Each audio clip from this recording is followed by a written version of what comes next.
I'm going to actually talk out loud. So June 2nd, and this is not really tour, but this is just sort of me brainstorming, so I'm getting the dust out of my head. June 2nd, 6 women are investigated for witch marks in Salem. They are, of course, Elizabeth Proctor, Sarah Good, a very poor woman, Bridget Bishop, whose house is just a little bit over in this direction here, Susanna Martin, accused of having 6 demonic black puppies. I now have 4. Rebecca Nurse, Susanna Martin, Rebecca Nurse, Sarah Good, Bridget Bishop, Elizabeth Proctor. Did I say Rebecca Nurse? Yes. Oh, I'm having trouble with the 6. We'll figure it out. So, what would determine that somebody had 6 black or 6 demonic puppies? Well, I think you need 6 nipples. And so the law in 1658, still the law in 1692, the definition legally of a witch: a male or a female who has a familiar or consorts with one is a witch and should be put to death. And if you were a witch, they might well strip you of your clothes, whether you're male or female, and examine your entire body for a witch mark, which in one case is described as a fleshy excrescence in June 2nd, 1692. And this is a supernatural nipple from where you're familiar. Familiar is a spirit given to, I suppose, rather by the devil. It takes a form of an animal, sometimes, if it's extremely dangerous, a human being, and needs to be fed once in 24 hours from the supernatural nipple that you grow upon your body.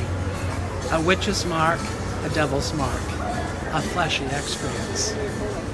There. I'm having a deficiency in memory. Beautiful. Thank you. So on June 2nd, 1692, Lydia Pickman goes down the street. The women they investigate are Sarah Good and Bridget Bishop, Yeah, there's 6 of them. Rebecca Nurse, Rebecca Nurse, Elizabeth Proctor, Susanna Martin. Susanna Martin, Mary Easty? No. Let me look at it. You know what? I probably might be able to remember it if I put my mind to it, but I don't need to because I have it written here. So let's. He does. See, this is like phone a friend. Because I have the document here, so I might as well. He has a document. The document says Bridget Bishop, alias Oliver, Rebecca Nurse, Elizabeth Proctor, Alice Parker, Alice Parker. Susanna Martin, Sarah Good. All right, I'm going to write this down. Alice Parker's always the Salem one I forget about. Alice Parker. Thank you. Alice I need to just Parker. print. Do you want me to just like print you out a copy of this? Oh my goodness, could you do that? Yeah, right. Wouldn't that be easy? Oh my goodness, have I asked you before? No, It's like I hate Alice Parker. So did a lot of people, turns out. That was the problem. If I could turn back time, I'd accuse you again. I'd send you down the street again. I don't know. I'm not a good poet. I didn't want to say hang. That would have been cheesy. Hey, I was feeling it. Yeah, can't say it because I don't have anything personal against her. Never met her. Ken's not willing to jump out and say deserved it because No, that's he Giles. doesn't know yet. That's Giles Corey. Deserved it. Doesn't Word know association. Giles Corey deserved to die. Thankfully. What comes into your head? All right, let me It go. was free to get in, but it cost $20 to leave. And they didn't respond. They just sort of left. And they didn't even pay $20. No, Yeah. no, they didn't. Thank you very much. Yeah, so that's their findings. This is all this is good. This Lydia's on there. Lydia Pickman, Hannah Keyser. Yep. And then this is this is the one where it lists all of them. And then that's just their marks, their like signatures on the back. Their signatures. Or in most cases, not actually signatures. Yeah, thank you very much for Oh, this. yeah. This be easier to reference. Yeah. Oh, I'm gonna put this in my little file folder, so Oh, I look. can have that as a little Victims thing. of Salem witchcraft trials.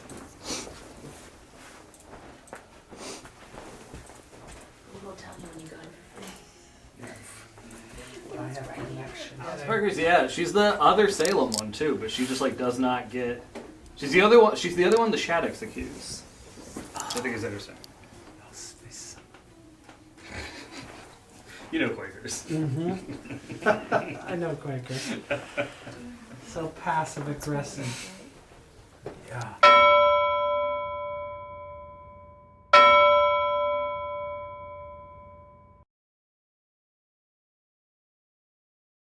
Can design your own gravestone. Yeah, and it can say on it as the epitaph, "Wish you were here." Yeah. Hi. See you soon. Yeah, see you soon. One time I went to a Halloween party in Salem, and I was completely silent in a horse's mask I made out of a goat skin. And I walked around the party silently placing plastic flies into the palms of people's hands. The most unnerving is when I did it to a small child in front of their mother. And all I said as I placed the fly and closed the hand around it, I went, soon. That's why you don't get invited to more parties. I just don't. Just do that too often. Don't. Well, it was an equal opportunity. Every open hand received a fly. Right. Yeah. So you're welcome to listen in or be anywhere you want in the room. Thank you. So my name is Kenneth Glover, and welcome to the Samuel Pickman House. This house, part of it, is built in 1672. The oldest piece of wood that I'm aware of is this mantle that's been dated to 1672. The hearth that it's incorporated into is really quite new in the grand scheme of things and doesn't very well represent what was here before. Originally, this part of the house, the other didn't exist, 2.5 stories tall, built hastily, fairly quickly in 1672, and it has no cellar hole beneath this part of the house. First thing that many people notice when they enter the room is the ceilings are quite low. And a reason that often people assume for low ceilings is that they believe the people were very much shorter than people are today. But 100 years after this house was built, the average height of a man at the time of the Revolution was 5'10". That's not changed very significantly. Just like now, there are taller people among us and people who are not very tall. The ceiling is low for a different reason.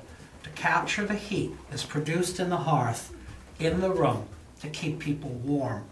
So if you have a taller ceiling, the heat is very much higher and not where it's usable.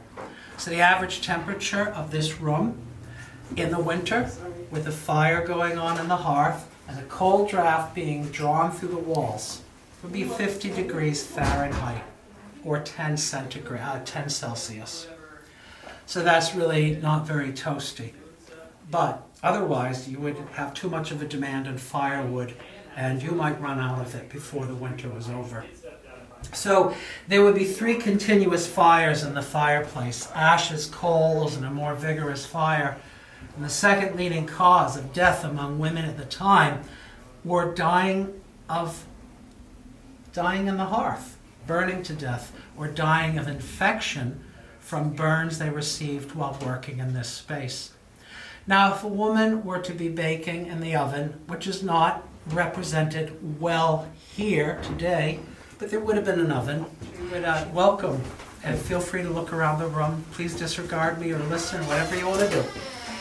So she would pile firewood into the brick oven, burn it down, and it would heat the rock, the stone, or the bricks.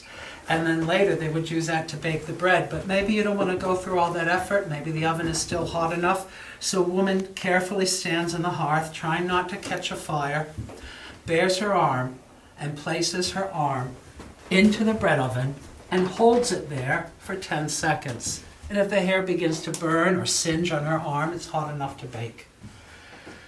So, what story should I tell? I'll tell you one more thing. In the winter, if there were children, particularly girls, they would sit by the hearth and knit footwear, socks for their family, the most important thing they could do.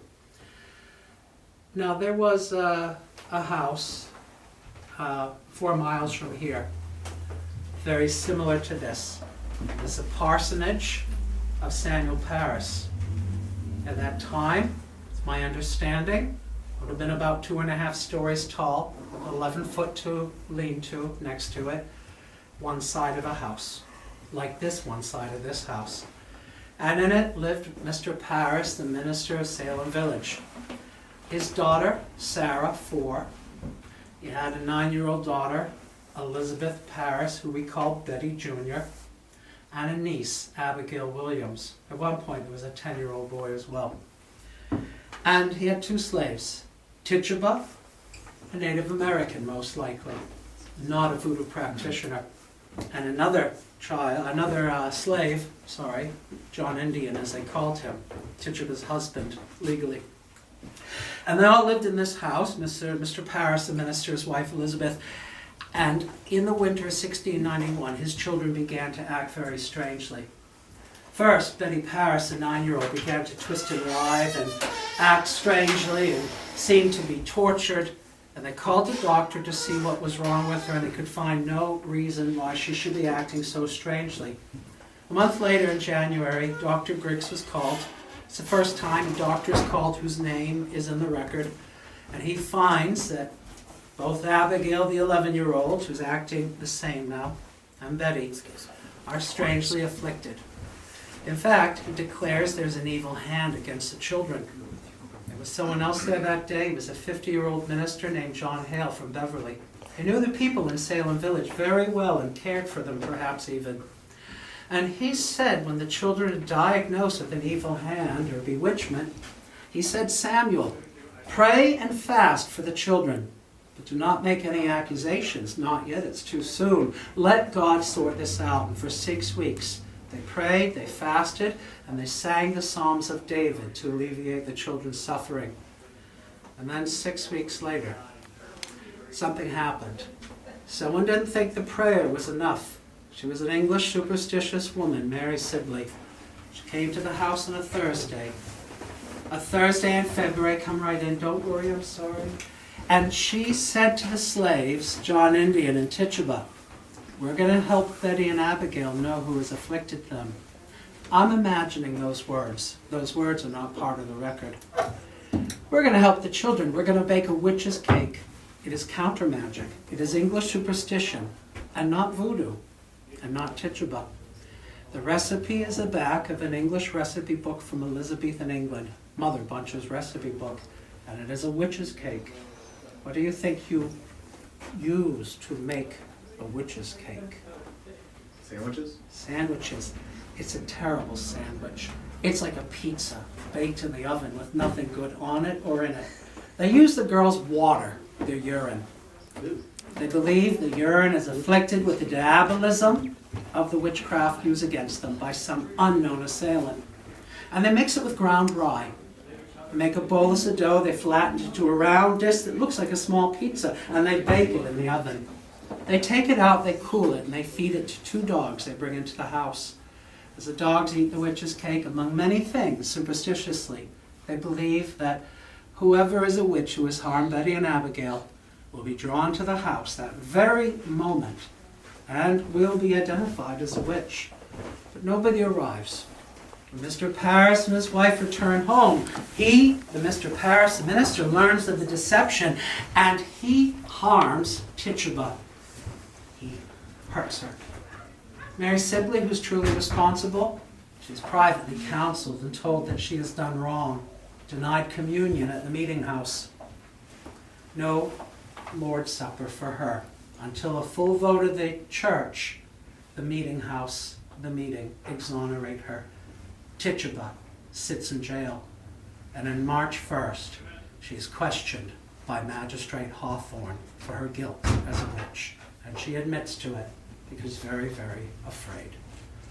Anyways, there's a little bit of a story, the beginning of the witch trials. Is this your first time in Salem? You've been here before, or Yeah, that's my first time. what do you think of Salem? Kind of cool? Yeah. Yeah, I think so. What do you think of this house? Would you like to live in a house like this with well, it has electricity now, as you can see, but would this be a comfortable house? No video games, no television? Could be a little cozy, yeah. Hey, well, okay, you have a good attitude about this. All right, see, you don't have to ever have to buy any electronic devices again for him. There you go. It's going to be so much cheaper. But when you go to college, you have to be like it was in the 17th century, the 1600s. When you go to college, you're going to have to know how to prerequisite read and write Greek and Latin. Can you read and write Greek and Latin? Nope. There's a man buried in the graveyard over there named Nathaniel Mather. His family was highly educated, they were ministers, and he went to Harvard College. And he went to Harvard College at age 11, which means he could read and write Greek and Latin. And he got his first degree at 16, and his tutor, Mr. Charles, said to him, "Nathaniel, if you study too hard, you'll die of exhaustion." And at 19, he died of exhaustion. Let that be a warning to you in your studies. Okay? Don't study too hard. No Harvard for you. No, you can study as hard as you want. You won't die of exhaustion. So there's an epitaph and a stone. Mr. Nathaniel Mather, and the epitaph is an aged person. He's 19, an aged person that has been but 19 winters in this world. They considered October to begin the beginning of the winter because it is so darn cold here. So there it is. I was going to tell another story, but there were young people in the room. I decided not to tell the story with all the medical stuff. On the gravel path and not make any physical contact with the stones. Or, alternatively, don't carry any more stones out than you're capable of carrying safely. Right? No, don't touch anything or sit on anything at all. Okay. That was a better description? Don't touch anything. Yeah. So, just to point out, well, it's kind of irrelevant. I didn't tell that story, but there's Hannah Keyser's headstone. It was a woman who on June 2nd, 1692, along with another group of women, including Lydia Pickman of that house, investigate the naked bodies of 6 women who were accused of witchcraft. Alice Parker, Elizabeth Proctor, Sarah Good, Bridget Bishop, Rebecca Nurse, and Susanna Martin. All of them are found to have marks on their body, and 5 of them are hanged ultimately for witchcraft. It's the best selfie in town. So, this is not the stone I intended to share, but we're here. This is the headstone, has been repaired, placed in this granite casement, I call it. Slate stone with the skull and wings, soul effigy or a death head. It is not meant to be terrifying, but just a reminder of our mortality, as funeral are. Very common in England and New England at the time. And I'll read it as it is written. Here lies interred the body of Colonel John Hathorne. Actually, to be true to the pronunciation, that A wouldn't have been a Hawthorne. Well, you'll find a lot of people disagree with me on that. But they didn't have that very light A at that time. His name was spelled H-A-U, H-A, so there was different spellings, Hawthorne, despite what you might hear. Esquire, age 76 years, who died May the 10th, 1717. He is one of 2 magistrates in town, Salem. The other is Jonathan Corwin of what today we call the Witch House, 310.5 Essex Street. They also, both of them, become judges in the witch trials. And his great-great-grandson is Nathaniel Hawthorne, the author. It is spelled H-A-W-T-H. Sure, O-R-N-E. I feel like that took a long time to get out. Who cares? Anyways, he's sometimes referred to as the hanging judge, which I think is rather unfair, since I guess they could all make claims of being hanging judges. Nonetheless, when the trials are over, Some people are repentant of what happened. He never apologizes. So here's a Mayflower pilgrim. First wife, second wife. It's not the end of his love life, however. We'll talk about that in a minute. It was lurid. No. So this is not the version of the Torah where I said, let's talk about the luridness. But here's the original stone, encased in this piece of newer slate. Here lieth buried the body of Captain Richard Moore, age 84. That's the original inscription. The rest of it is added later by descendants and is referred to as graffiti. It's not, but it's referred to in a sort of negative way. Perhaps doesn't belong there. He did not die in 1692. He was alive in 1694. We'll get to that in a moment. But they added that in the Mayflower Pilgrim. That much is true. This man and his sister and two brothers were on the Mayflower when it came to Provincetown, Massachusetts, essentially, 1620. It's too sandy there, so they went up to what is Plymouth, right? What becomes Plymouth. And they were all indentured servants because his father and mother are what I describe as dysfunctional. They were both from very well-off families. Problem being is that his mother had taken on a lover for a long time. And one day his father, Mr. Moore, said to his wife, essentially, "Are my children illegitimate?" Her answer did not satisfy him. She answered, "They cannot be. We were not married at the time." And he locked her away. And he took the 4 children that he were uncertain of and put them on the Mayflower and contracted them out as indentured servants. Had they lived to the age of majority, I think that was be 21, they would have been given grants of land here after they finished their indenture status. But one of the children fall off the Mayflower into the icy brink of the harbor that winter and died. 2 died that winter of illness, and Richard's the only survivor. And he eventually moves to Salem, travels across the Atlantic, back and forth to Britain many times, and he marries Christian Hunter. She dies at age 60 in 1676. And she has beneath that skull and wings a little Latin phrase, Hodie mihi cras tibi. Today it is my turn, tomorrow it is your turn. It's a bit cryptic. And then 10 years later, his second wife Jane, says Jane, second wife of Captain Richard Moore. And she dies at age 55. In 1694, Captain Richard Moore is in court for having been discovered for having consensual sexual behavior with a woman he was not married to and was denied the communion table. They were both in trouble, right? Mm-hmm. And he answered for those crimes.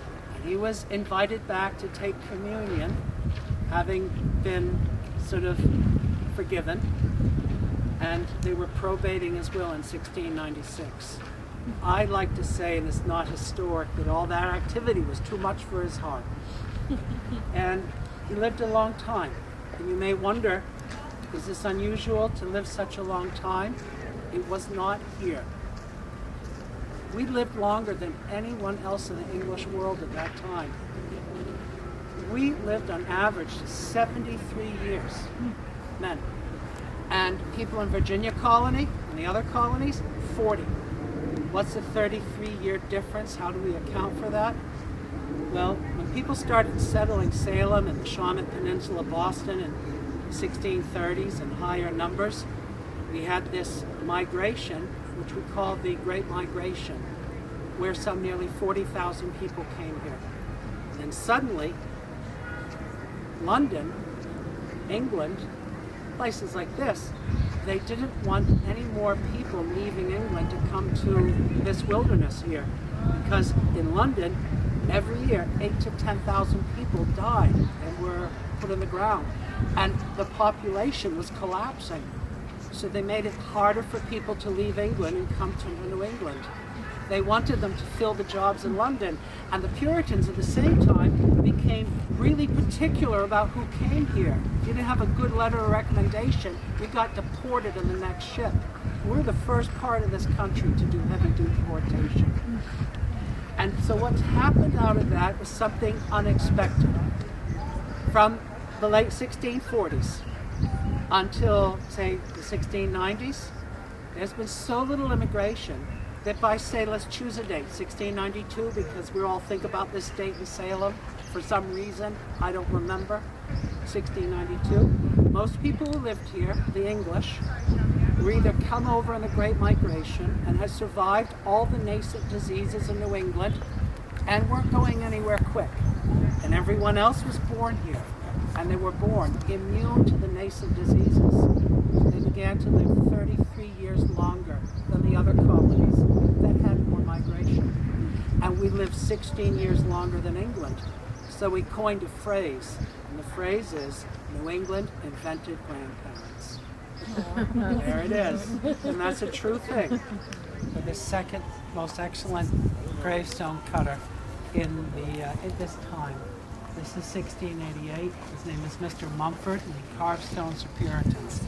And he has carved a stone for a really important Puritan family. That man is Mr. Nathaniel Mather. His brother is Cotton Mather, the Boston minister. His father is Increase Mather, the Boston minister. And Increase Mather helps the governor of Massachusetts contemplate how they're going to prosecute these people for witchcraft when he comes back from England. And of course his son has died in the meantime, Nathaniel, and there's a witchcraft crisis. So perhaps one of the first things of meaning that Increase Mather does is he comes here and contemplates his son's death. The stone is beautiful. There's a skull and wings on top, a soul effigy above that, and the tympanum, the words memento mori, perhaps best translated, or one translation, remember to die. On the side are flowers and pumpkins and what I think might be pears.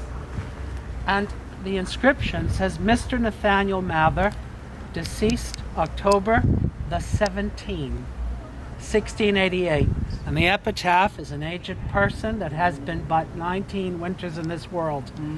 Now, why is he Mr.? Because he was educated at Harvard and he earned the title of Mr., which also happens to be the title of any minister. We don't call them pastor, we call them Mr. Cotton Mather, etc. So he's got a nice title there. He's from an important family and he's educated. And this is his story. He died at 19, and that's what the epitaph is about. He went to Harvard at age 11. That means he could fulfill a prerequisite. He could read and write Greek and Latin. He got his first degree at 16. And his tutor, Mr. Charles, warned Nathaniel, if you study too hard, you'll die of exhaustion. And at 19, Cotton Mather writes that his brother has died of exhaustion from all his hard study. They were a very competitive family. Anyways, there is a little bit of a connection to the Salem witch trials through one family. Yeah, and that is probably one of the premier, this is the second best stone cutter in Massachusetts at the time. Right here. Yeah. I hope you enjoy Salem.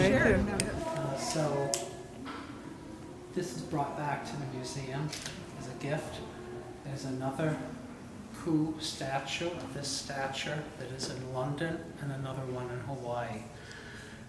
Currently, whenever this is moved, all of its movements are overseen by a contingent of Native Americans from Hawaii. And you may not realize it, but he is facing west or to Hawaii right now. And so he's afforded great honors. And sometime back, he was reunited with the other two statues in Hawaii for an exhibit and then brought back to this museum. And these things up here have been prepared by Native Americans in his honor. The other statues and temples in Hawaii were ordered destroyed by a Hawaiian king who was Christianized.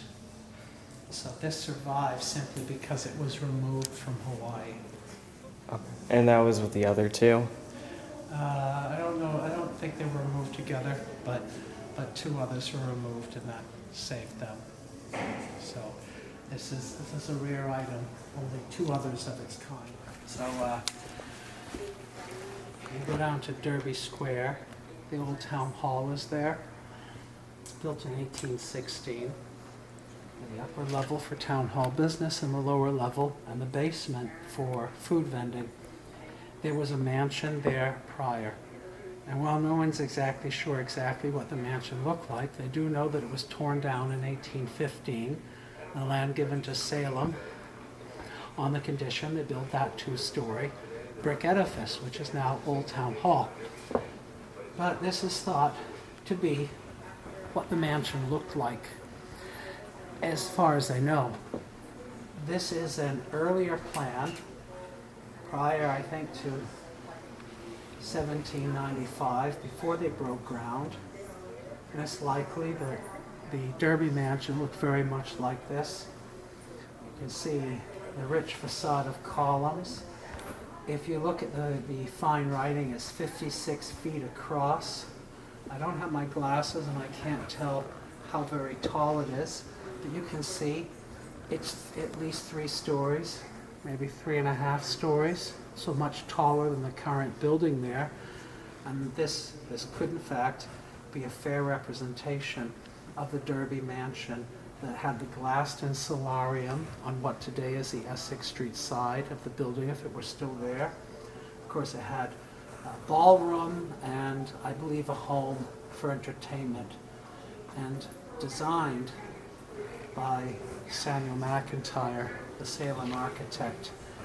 So imagine this building, the most opulent building built in Salem of its time, which was there for just a couple of decades. So I would hold this up as a possibility of what the Derby Mansion truly looked like.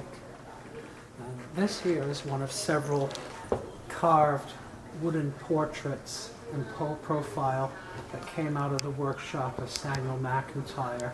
And this was on the West Arch on the Salem Common for many years. And now there's a slightly smaller replica of the same that's been put together and placed on a new, slightly smaller arch on the Salem Common.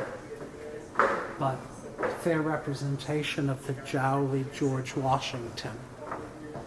So, anyways, I really like this sketch.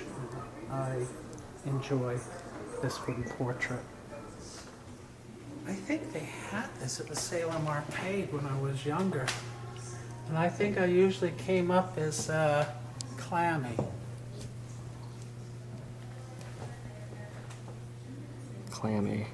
Yeah, I never got naughty or hot stuff. I never did so well, like George Chinnery. But this young woman, local woman, Harriet Lowe, sets her a portrait. And I think like many young people or anybody, she's a bit insecure.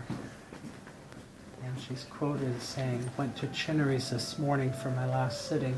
The likeness is said to be perfect, but it has not raised my vanity in the least." 1833, Harriet Lowe.